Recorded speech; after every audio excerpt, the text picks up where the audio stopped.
এবার গোকর্ণ বলছে কি, বাবা তোমার বয়স তো 60 বছর হয়ে গেছে, তাহলে তুমি ভগবানের আরাধনা করতে জঙ্গলে চলে যাও, সেখানে ভগবানের ভজন করো, ভজন করলে ভগবানকে লাভ করতে পারবে। তাই ছেলে গোকর্ণর কথা শুনে সে বনে চলে গেলেন। বনে যে ভগবানের আরাধনা করে ভগবানকেও পেলেন। আর এদিকে ধুন্ধুকারী তার মাকে বলছে, তুমি আমার ধন, আমাকে তোমার যে ধন সম্পদ আছে সব দিয়ে দাও, তুমি যদি না দাও তাহলে জ্বলন্ত অঙ্গার তোমার মুখের ভিতর ঢুকিয়ে দেব। এটা বলে বাড়ির থেকে বেরিয়ে গেছে। তখন মা ধুন্দুবি চিন্তা করলেন, এমন পুত্রর থেকে আমার পুত্র না থাকাই ভালো ছিল। তখন কুয়োর ভিতর নিজে নিজে ঝাঁপ দিয়ে আত্মহত্যা করল। গোকর্ণ তো সে তো তীর্থ ভ্রমণ করতে বেরিয়ে গেছে, সে তো হয়েছে ধার্মিক, সে তীর্থ ভ্রমণ করে। তীর্থ ভ্রমণ করতে বেরিয়ে গেছে গোকর্ণ, আর ধুন্ধুকারী 5 জন বেশ্যা নিয়ে গৃহে আছে। এখন ধন সম্পদ সব শেষ হয়ে গেছে এই বেশ্যাদের ভরণ পোষণ করতে করতে। যখন দেখছে আর তাদের চাহিদা পূরণ করতে পারছে না, তখন সে চুরি করতে গেছে। চুরি করে এনে এই বেশ্যাদের যার যার যে অলংকার লাগবে, ধন সম্পদ লাগবে, সবগুলো পূরণ করেছে। বেশ্যারা চিন্তা করছে, এই যে চোর হয়েছে, বড় চোর, এ তো রাজার কাছে ধরা পড়বে, ধরা পড়লে তো আমাদেরই টান পড়বে। আমাদের যদি টান পড়ে তাহলে তখন তো আমাদেরও ধরে নিয়ে যাবে। এই গোকর্ণ উপাখ্যান এত ভালো উপাখ্যান, এই গোকর্ণ উপাখ্যানে পরিষ্কার করে লিখে দেওয়া আছে, এই গোকর্ণ উপাখ্যানে যে একটু কথা শ্রবণ করবে তার আর পুনর্জন্ম হয় না। এই গোকর্ণ উপাখ্যানে আমি বলছি। তখন ধুন্ধুকারী এই 5 বেশ্যার যে পরামর্শ করেছে ধুন্ধুকারীকে নিয়ে, আর রাত্রে ধুন্ধুকারীকে দড়ি দিয়ে বেঁধেছে। দড়ি দিয়ে বেঁধে তার মুখের ভিতর জ্বলন্ত অঙ্গার ঢুকিয়ে দিয়েছে। প্রথমে দড়ি দিয়ে গলায় ফাঁস দিতে গেছে, মারতে পারেনি। একবার মারতে গেলে যদি কেউ না মারা যায়, তাহলে সে যদি বেঁচে থাকে তাহলে পরে শত্রুতা করবে, আমাকে মারতে এসেছে, আমি তার প্রতিবাদ করব, এটা ভাবতে পারে। তার জন্য তারপর জ্বলন্ত অঙ্গার মুখের ভিতর ঢুকিয়ে দিয়ে তাকে পুড়িয়ে মেরেছে। এবার ওই রাত্রে কি করবে তাকে নিয়ে, ওই বাড়ির পাশে ওই 5 বেশ্যা গর্ত করে সেই গর্তের ভিতর রেখে দিয়েছে। গর্তের ভিতর রেখে মাটি দিয়ে চাপা দিয়েছে। পাড়া প্রতিবেশীরা বলে, ধুন্ধুকারী কোথায় গেছে? বলে কি, আমাদের যে প্রিয় পতি সে তো ধন সম্পদ উপার্জন করতে বিদেশে গেছে। কিছুদিন পর এরাই চিন্তা করছে 5 জন, আমরা আমাদের এই ধন সম্পদ নিয়ে আমরা চলে যাব। আমরা যদি ধন সম্পদ নিয়ে না যাই তাহলে যদি ধরা পড়ি তাহলে সব যাবে। তখন ধন সম্পদ নিয়ে তারা পালিয়ে গেছে। এদিকে যে গোকর্ণ সে তো তীর্থ ভ্রমণ করতে করতে শুনেছে তার ভাই মারা গেছে। তখন ভাইয়ের জন্য গয়াতে পিণ্ডদান করেছে। পিণ্ডদান করলে চিন্তা করছে তাহলে ভাই উদ্ধার হয়ে গেছে। বিভিন্ন তীর্থে যেও পিণ্ডদান করে আসে। এবার অনেক দিন বাদে গৃহে এসেছে। গৃহে এসে চিন্তা করলেন, তাহলে আজকে আমি গৃহে থাকব। তাই গৃহের আঙিনায় উনি রাত্রি যাপন করছেন। তখন তার ভাই কখনো ভেড়া, কখনো হাতি, এভাবে রূপ ধারণ করে আসছে। তখন গোকর্ণ বলছে, তুমি কে? আমাকে ভীতির সৃষ্টি করছো, আমাকে ভয় দেখাচ্ছ। কি বলছে কিছুই বুঝতে পারছে না।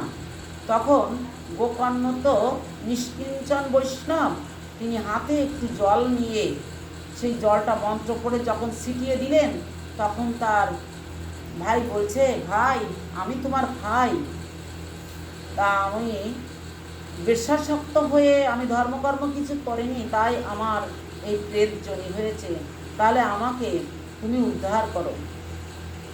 তখন চিন্তা করলেন, এ কি, আমি তো ভাইকে গয়ায় যে পিণ্ডদান দিয়ে আসছি, পিণ্ডদান করে আসছি। তখন বললো, ভাই জানো আমি তোমার নামে পিণ্ড দিয়ে আসছি গয়ায়, তবু তুমি উদ্ধার হওনি। এবারে কি আমি শত গয়া শ্রাদ্ধে তো উদ্ধার হব না। ভাই তুমি অন্য পথ দেখো, আমাকে উদ্ধার করো, আমার খুব কষ্ট হচ্ছে, আমি কিছুই খেতে পারি না, আমি শুধু বায়ু ভক্ষণ করে আসি, মানে বাতাস বাতাস ভক্ষণ করে বেঁচে আসি, এই প্রেতজনিতে আসি। তখন বলল, ঠিক আছে, দেখছি তোমার জন্য কি করতে পারি। সারা রাত ধরে গোকর্ণ উঠোনে থেকে চিন্তা করলেন যে আমার ভাইকে কিভাবে উদ্ধার করব। সকাল হলে পাড়া প্রতিবেশীরা এসেছে, তুমি এসেছো। এবার পাড়া প্রতিবেশীরা আসলে গোকর্ণ সব ঘটনাগুলো বলেছে। সব ঘটনাগুলো শুনে তখন বললেন, তাহলে তোমার ভাইকে তুমি উদ্ধারের ব্যবস্থা করো। এবার গোকর্ণ কোনো উপায় না পেয়ে সে সূর্যের গতি রোধ করে দিয়েছে, মানে সূর্যকে থামিয়ে দিয়েছে। সূর্য আর চলতে পারছে না। যখন সূর্যদেব না চলবে তখন দিন রাত্রি সংঘটিত হয় না। তখন সূর্যদেব স্তম্ভিত হয়ে যে বললেন, তোমার কি হয়েছে, তুমি কি চাও? তখন বলল, আমার ভাই সে তো প্রেতজনি পেয়েছে, সে কিভাবে উদ্ধার হবে, তাকে উদ্ধার করতে হবে, আপনি পথ বলে দিন। তখন সূর্যদেব বিধান দিলেন, 7 দিন ভাগবত কথা শ্রবণ করতে হবে। এই 7 দিনে ভাগবতে আছে 12টা স্কন্ধ, 18,000 শ্লোক।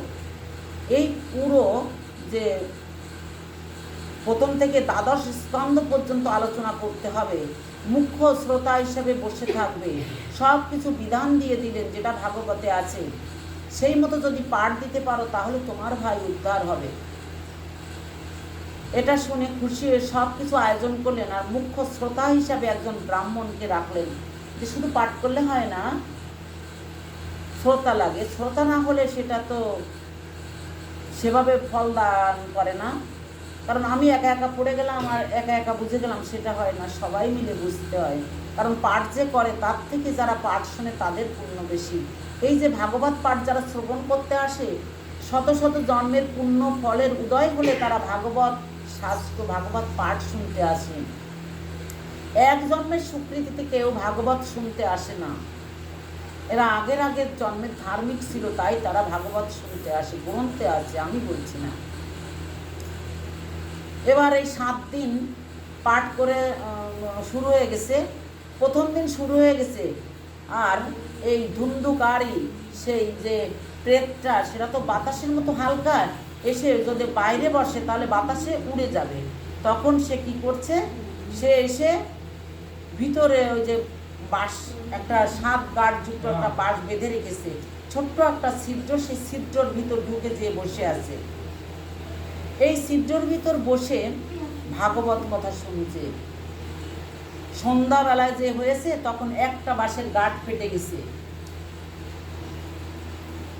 দ্বিতীয় দিনও একইভাবে একটা গাঁট ফেটে গেছে, তৃতীয় দিনও একইভাবে একটা গাঁট ফেটে গেছে। এভাবে 7 দিনে 7টা গাঁট ফেটে গেলে তখন স্বর্গ থেকে বিমান এসেছে।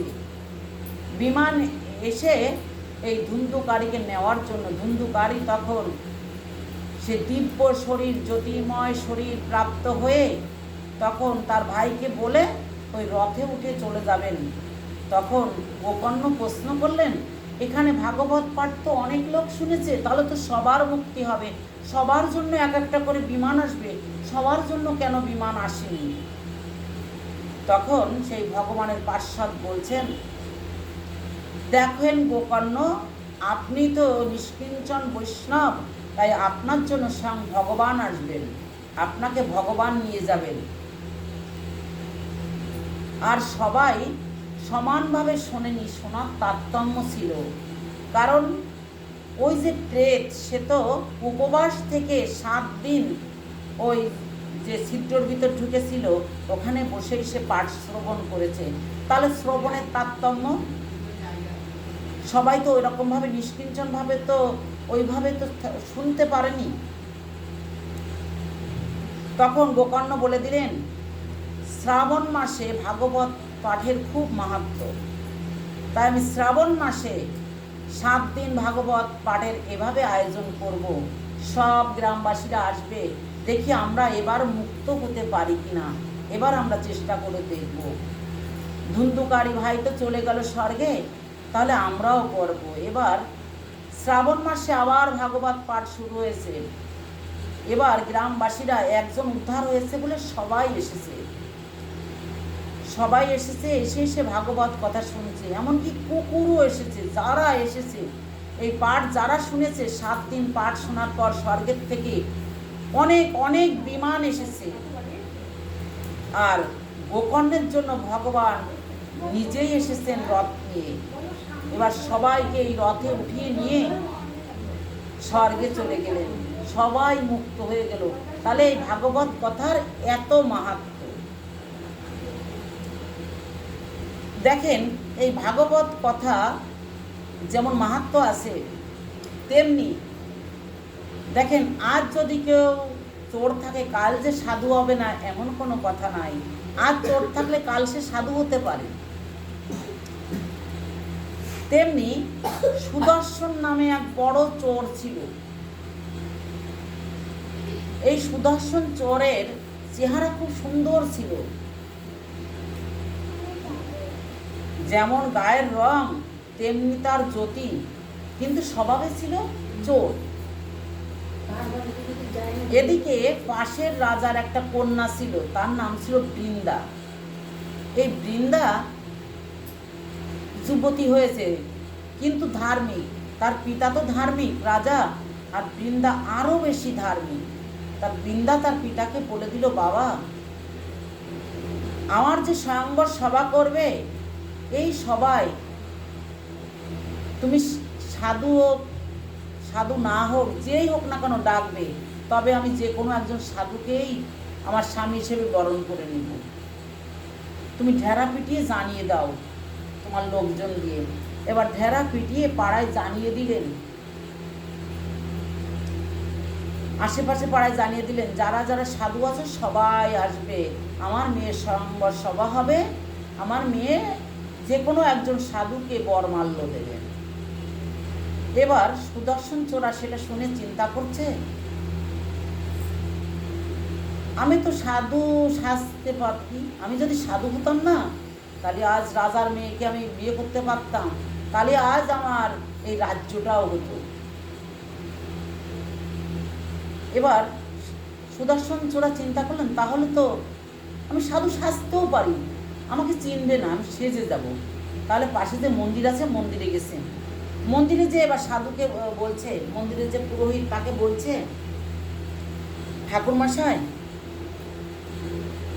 আমি যদি সাধু হতাম না, তাহলে রাজার মেয়েকে বিয়ে করতে পারতাম, তুমি আমাকে একটু সাধু সাজিয়ে দেবে?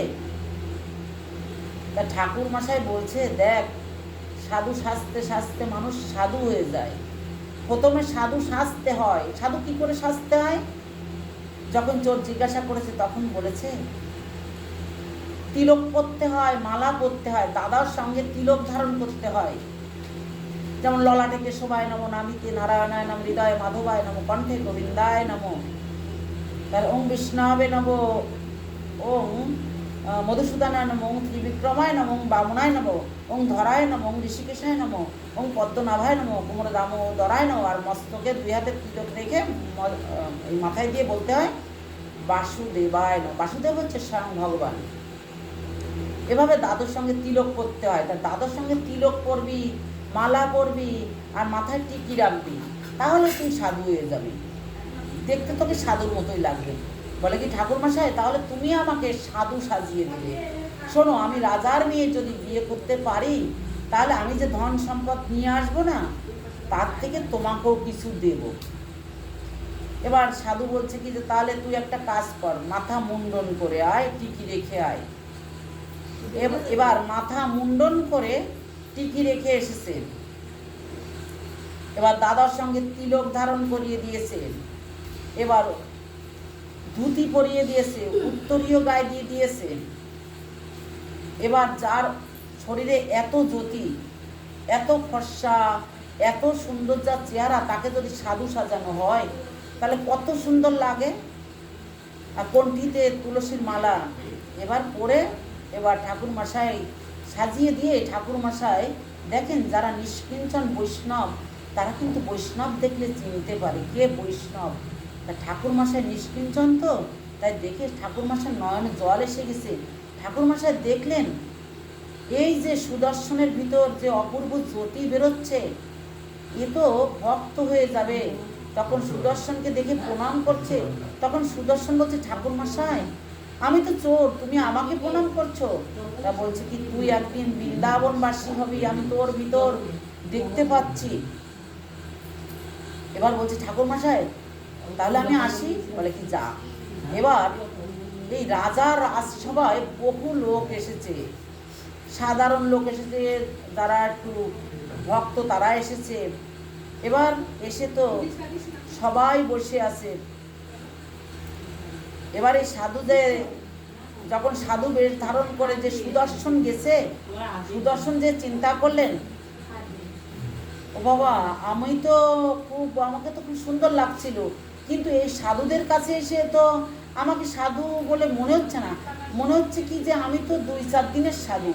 কারণ হচ্ছে ওই সাধুদের যে শিখা তো বড় বড় হয়ে গেছে, অনেক বছরের সাধু তারা, কারোর মাথায় জটা হয়ে গেছে।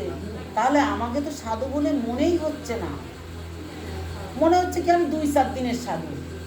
তখন চিন্তা করলেন, কি বলে, অতি সাধু চোরের লক্ষণ। এবারে সুদর্শন চোরা এবার গড়াগড়ি খাচ্ছে, যাকে পাচ্ছে তাকে প্রণাম করছে, ধুলোই গড়াগড়ি খাচ্ছে, সবাইকে প্রণাম করছে, যে আমাকে দেখলে সবাই চিন্তা করবে কি আমি বড় সাধু, আমি সবাইকে প্রণাম করব। এভাবে প্রণাম করছে। এবার রাজামশাই সিংহাসনে থেকে দেখছেন, এ কি, এই মনে হয় প্রকৃত সাধু। কিন্তু রাজার মেয়ে কিন্তু চিনতে পেরেছে, রাজার মেয়ে তো নিষ্কিঞ্চন বৈষ্ণবী, চিনতে পেরেছে যে ও বেশ ধারণ করে এসেছেন।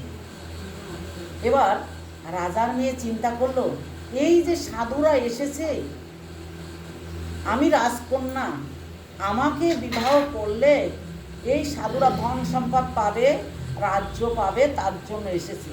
তাহলে এই সাধুদের তো লোভ আছে, তাহলে আমি এদের গলায় মালা দেব না, ওই যে চোরটা গড়াগড়ি খাচ্ছে ওর গলায় মালা দেব।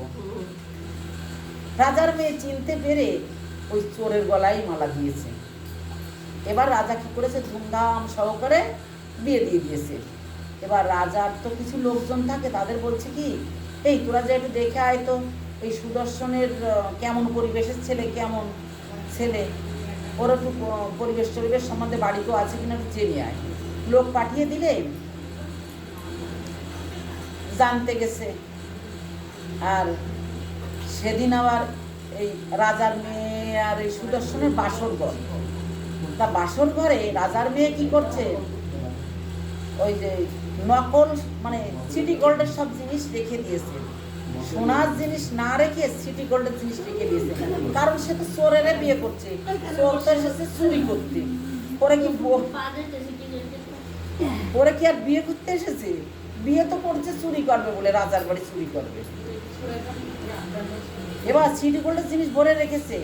এবার ওই সুদর্শন ঘরের ভিতর আছে, রাজার মেয়ে বলছে কি, ঠিক আছে আমি একটু আসি বলে বাইরে গেছে। এবার সুদর্শন কি করছে, তাড়াতাড়ি বস্তা খুঁজে ওই সিটি গোল্ডের জিনিস সব বস্তার ভিতর ভরেছে। ভরে আবার রাজার মেয়ে কখন আসে, খাটের যে নিচে মানে পালঙ্কের নিচে ওখানে ঢুকিয়ে দিয়ে বসে আছে, যাতে রাজার মেয়ে টের না পায়। এদিকে যে লোকজন পাঠিয়ে দিয়েছে, এই লোকজন এসে রাজাকে বলছে, রাজামশাই আপনি খুব ভুল করেছেন, আপনি তো এক চোরের মেয়ে বিয়ে দিয়েছেন, সুদর্শন চোর, বড় চোর, যেমন তেমন চোর না। বলে কি তাই, তাহলে তো ভুল হয়েছে, শিগগির আমার তলোয়ার দে, আমি এক্ষুনি ওকে কেটে ফেলবো। বা তলোয়ার নিয়ে ধাওয়া করছেন, কোথায় আছে সেই সুদর্শন। যেতে গেলে তখন ওই রাজকন্যা এসে বাধা দিয়েছে, পিতা তুমি দাঁড়াও দাঁড়াও। বলে কি, না না, তোর সঙ্গে বিয়ে হয়েছে একটা চোরের সঙ্গে, আমি শুনেই তো আমার খারাপ লাগছে, আমি এত বড় ভুল করেছি আমার একমাত্র কন্যাকে বিয়ে দিয়ে, আমি ওকে মেরেই ফেলবো, তুই বিধবা হবি তবু মেরে ফেলবো। তখন মেয়েকে বলছে, পিতা ও চোর আমি জানতাম। তা বলে কি, তুই জানতিস?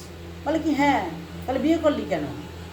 যে পিতা, তোমার এই রাজসভায় যারা এসেছিল, এই স্বয়ম্বর সভায়, তারাও তো লোভী, তারাও তো সাধু, কিন্তু তাদের তো লোভ ছিল যে তোমার ধন সম্পদ তারা নেবে। তাদের যদি লোভ না থাকতো তাহলে তারা কেউ আসতো না এখানে। সাধুরা কি আসে? সাধুদের তো কিছুই লাগে না। তাহলে তাদেরও তো লোভ আছে। তাই আমি চিন্তা করলাম কি যে তাহলে চোরকেই বিয়ে করি, তাই চোরকেই বিয়ে করছি। পিতা, তুমি ওকে কিছুই বলো না, তুমি এখন ফিরে যাও পিতা, আমি তোমাকে অনুরোধ করছি, আমি জেনে শুনে বিয়ে করছি। তখন পিতা একমাত্র কন্যার কথা শুনে পিতা ফিরে গেলেন। এবার রাজার মেয়ে ঘরে যেয়ে বললেন, কি গো, তোমার গোছানো হয়ে গেছে জিনিসপত্র? চোর শুনে অবাক, কি তুমি জানলে কি করে? আমি যে জিনিস গুছিয়েছি। কেন, তুমি ঘরে যে জিনিস ছিল সে স্বর্ণের জিনিস বলে সব গুছিয়েছো না? বলে কি হ্যাঁ গুছিয়েছি। তো তুমি বুঝলে কি রে? আমি তো লুকায় লুকায় গুছিয়েছি। বলে কি আমি সব জানি, কিন্তু জানো তো তুমি তো এই যে জিনিসগুলো নেবে এটা আমি জানতাম, তাই সব সিটি গোল্ডের জিনিস এনে ভরে রেখেছি। আসল স্বর্ণের জিনিস আছে আমার বাবার সিন্ধুকে। তুমি যদি স্বর্ণের জিনিস নিতে চাও তাহলে ওই সিন্ধুক থেকে আমি তোমাকে এনে দিতে পারি, কিন্তু আমার একটা শর্ত আছে। তাহলে কি শর্ত? তুমি 7 দিন আমার সঙ্গে থাকবে, আর আমি যেটা বলবো সেটাই তুমি করবে। বলে কি তাই? তাহলে ঠিক আছে, তাই থাকবো, কিন্তু তুমি তো আবার সাধু, তুমি আবার আমাকে ফাঁসাবে না তো? শেষকালে আমাকে সম্পদও দেবে না, আবার আটকে দেবে না তো কারাগারে? বলে কি না না, আমি কথা যা দিয়েছি আমি সেটাই পালন করব, কিন্তু আমার কথা শুনতে হবে। বলে কি ঠিক আছে, তাহলে এখন ঘুমাও। তা চোর বলছে আমি তো রাত্রে ঘুমাই না। চোর কি রাত্রে ঘুমায় মা? ঘুমায় না, ঘুমায় না। তা এখন চোর বলে কি আমার ঘুম আসে না। বলে কি তাহলে আমি ভাগবত পড়ি, তুমি শোনো। চোর বলে আমি তো লেখাপড়াও জানি না, আমি তো পড়তেও পারি না। পড়তে না পারো, শুনতে তো জানো, তাহলে তুমি শোনো। এবার ভাগবত পড়ছে, চোর শুনছে। এবার যখন ভোর 4টে বাজে, 4টের দিক করে সাধুরা স্নান করতে যায়, মঙ্গল আরতি করে। এবার বলে কি চলো 4টে বাজে। বলে কি না না, আমি এই রাত্রে স্নান করব না। বলে কি তাহলে তুমি স্বর্ণের জিনিসও কিছুই পাবে না, আমি একটা স্বর্ণ তোমাকে দেব না। তখন বলছে ঠিক আছে যাবো। এবার 4টের সময় স্নান করে এসেছে। এবার বলে কি এই ধুতি পরো, এই নামামলি গায়ে দাও, দাদর সঙ্গে তিলক ধারণ করো। বলে কি আমি তো তিলকও দিতে পারি না, দাদর সঙ্গে তিলক আমি কিভাবে দিব? আমি তো তিলক দিতে পারি না। তখন রাজকন্যা বৃন্দা তিলক পরিয়ে দিলেন। এবার বলছে তাহলে মঙ্গল আরতিতে চলো। এবার মঙ্গল আরতিতে গেছে। মঙ্গল আরতি যে এই মঙ্গল আরতি দেখছে, কিন্তু মঙ্গল আরতি ওই একদিনে শুনলে কি হয় যে মঙ্গল আরতি গৌর কিশোর মঙ্গল নিত্যানন্দ জরি জর মঙ্গল অদ্বৈত ভক্ত হি সঙ্গে মঙ্গল গাওত প্রেম তরঙ্গে মঙ্গল বাজত ফুল করো তালো মঙ্গল হরিদাস নাচত ভালো মঙ্গল ধূপ দীপ লইয়া স্বরূপ মঙ্গল আরতি করে অপরূপ মঙ্গল শ্রী গদাধর হাস মঙ্গল গাওত দীন কৃষ্ণ দাস। এই যে মঙ্গল আরতি একদিনে কি হয়? এবার বলছে কি এই যে কঠিন বিন্দা আমি দেখেন আমি পারছি না, তাহলে যেটা সহজ তাহলে সেটা করো। এবার হরে কৃষ্ণ নাম শুরু করেছে। সবাই হরে কৃষ্ণ নাম করেন। দেখেন আমরা কলিযুগে হরে কৃষ্ণ নাম ছাড়া আমরা কেউ উদ্ধার করতে পারবো না। ওই 1-2বার একটু করি, তাহলে সবাই মিলে করেন। হরে কৃষ্ণ কৃষ্ণ কৃষ্ণ হরে হরে হরে রাম রাম রাম হরে হরে হরে কৃষ্ণ কৃষ্ণ কৃষ্ণ হরে হরে হরে রাম রাম রাম হরে হরে। এভাবে হরে কৃষ্ণ নাম করলো। এভাবে একদিন গেল, তারপর 2 দিন গেল। এই 2 দিন যেতে যেতে 3 দিনের দিন এ নিজে নিজেই করতে পারছে, এর আর কাউকে লাগছে না। তিলক মালা সব নিজে নিজে নিতে পারছে, মালা তো থাকেই। তারপর প্রতিদিন কি করায়, প্রতিদিন হরে কৃষ্ণ নাম জপ করায়। প্রতিদিন তুমি জপ করবে, মালা জপ করবে। দেখেন এই 16 মালা, এই 16 মালা হচ্ছে ভগবানের যে জগন্নাথের যে রথ আছে না পুরীর জগন্নাথ, সেই জগন্নাথের রথের কিন্তু 16টা চাকা। তাই আমাদের এই জগন্নাথের রথের সঙ্গে তুলনা করা হয়েছে এই যে আমরা যে মালা করি 16 মালা করলে তাহলে ভগবানের চরণে আশ্রয় গ্রহণ করা যাবে। তাই প্রতিদিন 16 মালা করতে হয়। এই জগন্নাথের যে রথটা, পুরী জগন্নাথের রথ, বলরামের রথ, সুভদ্রাজির রথ, অক্ষয় তৃতীয়ার থেকে শুরু হয় জগন্নাথের রথ তৈরি করা।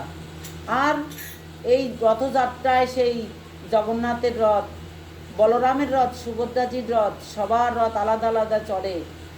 যখন এই উল্টো রথ হয়ে যাবে তখন রথগুলো ভেঙে ফেলা হয়।